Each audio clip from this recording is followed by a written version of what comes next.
I'm parenting. My daughter's 13. My youngest daughter is 7.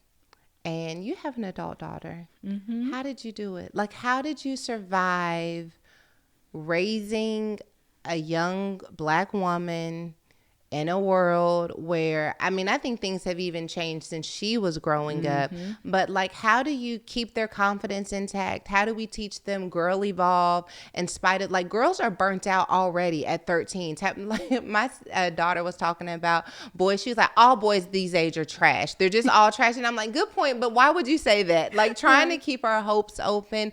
What do we do with the state of young women right now, and how can we position them to stay open and hopeful and optimistic in spite of the real violence that they're experiencing, the social pressures that they're up against, and the self-esteem issues that are bound to have with what's being represented in culture?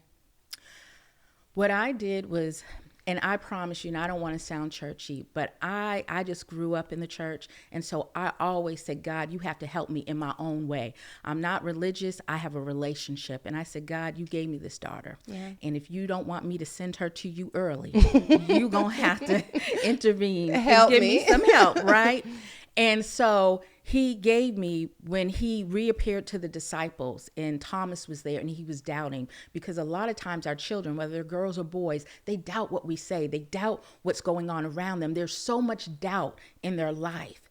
And what did he do in response to Thomas's doubt? He showed him his scars. Yeah. And he said, be transparent with her, age appropriately. Yeah. Let her know you don't always have the right answer. Let her know that you messed up too. Let her know, age appropriately, because Right. she don't know everything, but she knows enough to get her through. So when you were struggling with self-esteem, I struggled with self-esteem. Yeah. When you're struggling with how to be intelligent but still be cool, I struggled with that. So being able to be relatable to her but still maintain, I'm still your mama, Yeah. but you can say anything and everything to me. I remember one time when she said, Mom, you know how you said I can tell you anything? And I said, yes. She said, well, I want to tell you something, but don't get mad. And I said, well, I can't promise you I won't get mad, but I can promise I won't take it out on you. Yeah. And she said, okay. And she said, I don't always like you.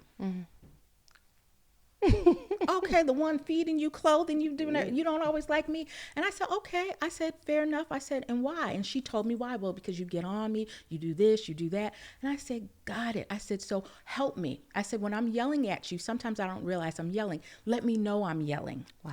I said, let me know. I said, let's come up with a signal, do this. And then that way I know my voice is elevated. I said, I yell because I don't think you're paying attention.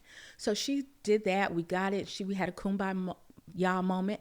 And so then I said, well, can I tell you something? And she said, yes. I said, you promise you won't resent me or take it out on me? She said, yes. I said, okay. I don't always like you. And she, same reaction. What? Well, how could you say that? I'm your daughter. I said, just like I'm your mother. But do you think I like always telling you to clean up your room? Do you think I like having to go up to that school because you didn't do your homework? Do you think I said, I will always love you, but I don't always like you.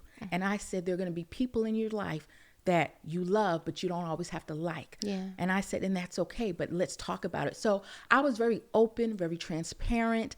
And now we have these bracelets, and we just got besties on our charm bracelets, because she literally is one of my best friends and I love her, and she's grown now. So I'm like through the hump, but not really.